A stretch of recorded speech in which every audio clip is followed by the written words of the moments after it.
मैं हमेशा से अपने YouTube चैनल पर फोकस करना चाहता था और सोचता था कि कई कंटेंट बनाकर अपलोड करूं, लेकिन वक्त, नौकरी, कई सारी चीज़ें हैं जो आपको रोक लेती हैं। लेकिन इस बार वक्त ने साथ दिया है और एक लंबी राइड पर, एक लंबी ट्रिप पर निकला हूं मैं।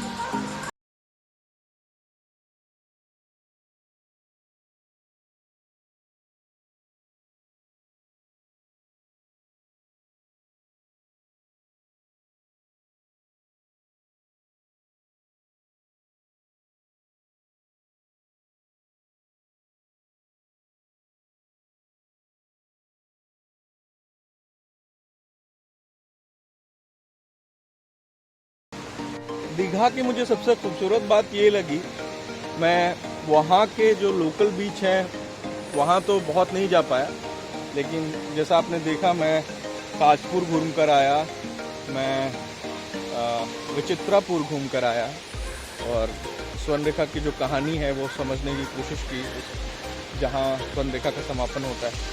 इसके अलावा एक और चीज़, जैसे ही आप दीघा प्रवेश करेंगे तो आपको उड़ीसा से होकर गुजरना होगा। कई बार मुझे लग रहा था कि यार ये तो उड़ीसा में आता है, फिर वेस्ट बंगाल क्यों लिखा होता है, तो पता चला कि वो बिल्कुल बॉर्डर इलाका है। बहुत सारी चीज़ें कमी है दीघा में, तो मैंने पता करने की कोशिश की तो पता चला म्युनिसिपल कॉरपोरेशन को लेके कई चीज़ों में पेंच फंसा है, इस वजह से डेवलपमेंट कई जगहों पर दीघा में रुक गया है।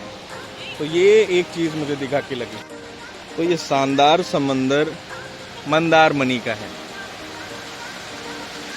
और इस वक्त शाम ढल रही है।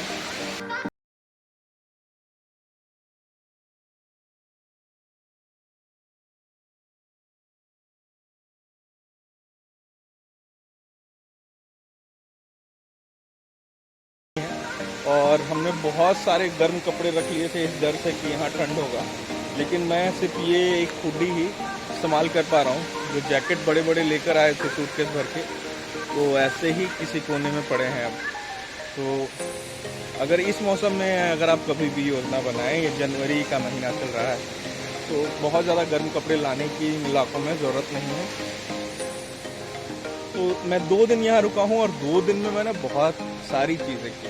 चलिए 2 दिन में जो जो किया है उस पर एक नज़र डालिए।